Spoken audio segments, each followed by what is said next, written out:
I had to drive faster. Luckily, I didn't get a ticket.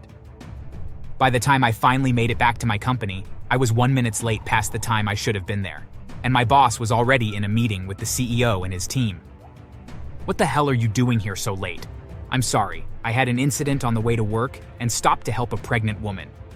Those are just excuses for not doing your job properly. Why do I care if there was a pregnant woman asking for help? Weren't there other people to assist her? It seemed urgent. She was about to give birth. Others would have taken care of it. Or do you not see that our work is more important? Right now, you're going to pack your things and get out of my sight. You're fired. Hello, my name is Aaron, and even though it might be wrong for me to say, I am a person who never arrives late anywhere, much less to my job. This isn't because of a learned habit, nor is it because the telecommunications company I work for made it a mandatory requirement when signing the contract. Although, I will talk about this later, my boss did tend to be very strict about his employees' punctuality. My habit of always arriving early to places stemmed from a growing anxiety that had accompanied me since childhood. Therefore, if I had to be somewhere at a specific time, it was very normal for me to arrive up to 10 minutes early. This was a quality that benefited me when I was hired, because as I mentioned, my boss seemed to have a particular grudge against people who did not have the discipline to be in their respective offices on the dot. If one day you think about being late, or even worse, not showing up to work, you can excuse yourself from ever appearing at the office again, because you will be fired. And what if we have an emergency? There is no such thing as an emergency. If you really had to go somewhere, you would have informed us in advance. That's why they're called emergencies. The only way I would accept you not being on time is if you had a serious accident and were practically dead. And even then, I would want to see the corresponding medical documentation to verify your story before firing you. I can't have lazy people making up excuses to avoid covering their position. It wasn't just paranoia about being in the office fulfilling the schedule without any failure. My boss also seemed obsessed with adhering to a specific plan within those 8 working hours. For instance, the coffee break had to be at 11 o'clock sharp and couldn't last more than 10 minutes. If someone needed to go to the bathroom, it had to be between 1 and 3 in the afternoon, and it couldn't take more than 5 minutes on the clock. If someone exceeded the allotted time, even by a minute, the boss would go ballistic. He would scold the person for their lack of punctuality and decorum, claiming they were wasting everyone's time with that attitude.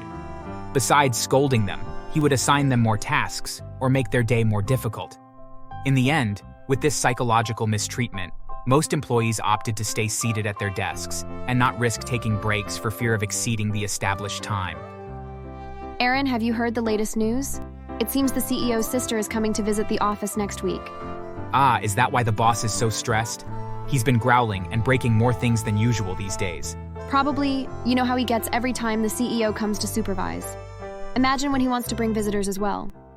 That day we'll have to be here an hour early to clean and practice military greetings, I can imagine. Who is this supposed CEO's sister anyway, and why does she have to come? As I was told, the lady in question was another successful entrepreneur who owned a very well-known cosmetics brand in the country. At the moment, she was on pregnancy leave. I couldn't remember well. The point was, she hadn't been working for a couple of months and would still be absent for the rest of the year. Her brother, the CEO of this company, and my boss's immediate superior, had invited her to take a look at the office, as they had recently renovated one of the floors and wanted to show it to her. Anyway, I wasn't interested. We all had to keep striving to meet our goals with or without visits.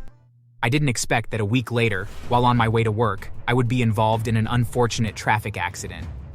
Fortunately, there were no injuries beyond the scare, and a few scratches for several drivers. But because a car ran a red light, several vehicles were involved in a minor collision in the city center. I was unscathed, and although my car wasn't as lucky, with a dented hood, it was still in good enough condition to get me to my office in time for my next shift. On another occasion, I would have stayed to fill out the corresponding report, but since I didn't want to get another scolding and possibly be fired by my boss, I thought it best to leave immediately. I would deal with the damages caused by the accident after my workday. However, I didn't count on another setback interrupting me before I could leave. One other person involved in the accident was a pregnant lady, and she called out, Excuse me, could you help me get to the hospital? I'm in labor and I don't think the ambulance will arrive in time to take me there. Isn't there anyone else who can take you? I'm already late for work, and... Please, the hospital is just a couple of blocks away. I would go myself, but because of the accident, my car has a flat tire and it's impossible to move it. Okay, I'll take you. But I'll only stay long enough to make sure you're attended to. I genuinely believed that if I hurried, I would make it to work just in time. But I was wrong. The traffic accident, which involved a dozen vehicles, caused a major traffic jam, making it an arduous task to reach the nearest hospital, to the point that by the time we arrived at its doors, I had completely abandoned the idea of being at my workstation on time.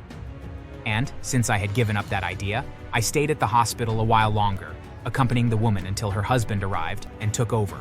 We exchanged cards, and I left. I had to drive faster. Luckily, I didn't get a ticket. By the time I finally made it back to my company, I was 1 minute late past the time I should have been there, and my boss was already in a meeting with the CEO and his team. What the hell are you doing here so late? I'm sorry, I had an incident on the way to work and stopped to help a pregnant woman. Those are just excuses for not doing your job properly. Why do I care if there was a pregnant woman asking for help? Weren't there other people to assist her? It seemed urgent. She was about to give birth.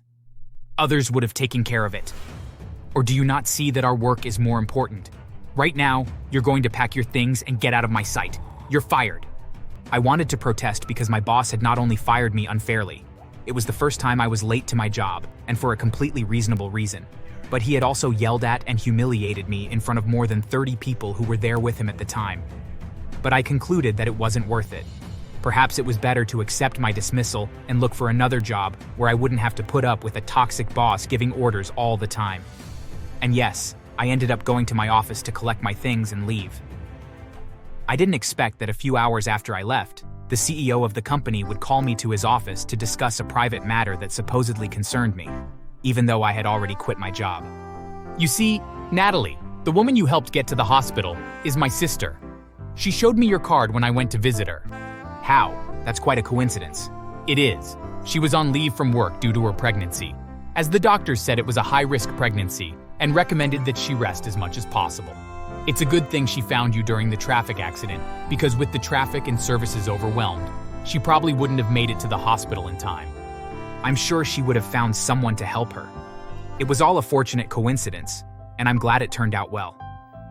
Be that as it may, I've called you in to reward you for your good deed. Apparently, when my boss scolded me in front of everyone and fired me, the CEO had wanted to intervene to stop him from firing me. But he couldn't, because at that very moment, he was called by the hospital to inform him that his sister was admitted and he had to leave immediately. Now, a day after the incident, the CEO had called me to thank me for accompanying his sister, who could have died if I hadn't hurried to get her to the hospital when I did. And furthermore, the CEO wanted to rehire me at the company, only this time in a higher position. My boss would take my previous position, and I would take control of that part of the company, able to boss my former boss around as much as I wanted. Or, well, that should be the dream of any employee who suffered abuse from any superior. The truth is, in my case, I didn't even have to try hard to make things difficult for my ex-boss, as he constantly violated the most basic rules and had an arrogant attitude, typical of someone who didn't think he had done anything wrong to receive such unfavorable treatment at work. It can't be. I've been demoted from my position unjustly. And why? Just for demanding a minimum of punctuality. You should discuss that with the CEO. I'm in charge now, and I've asked you to make some photocopies.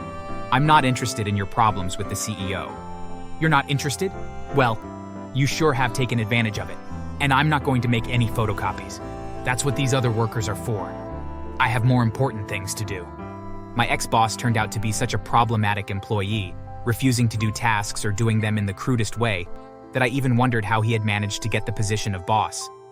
I talked to the CEO, and it turns out my ex-boss was in his position because his father had been a man of money and power, who had probably put him there as a favor.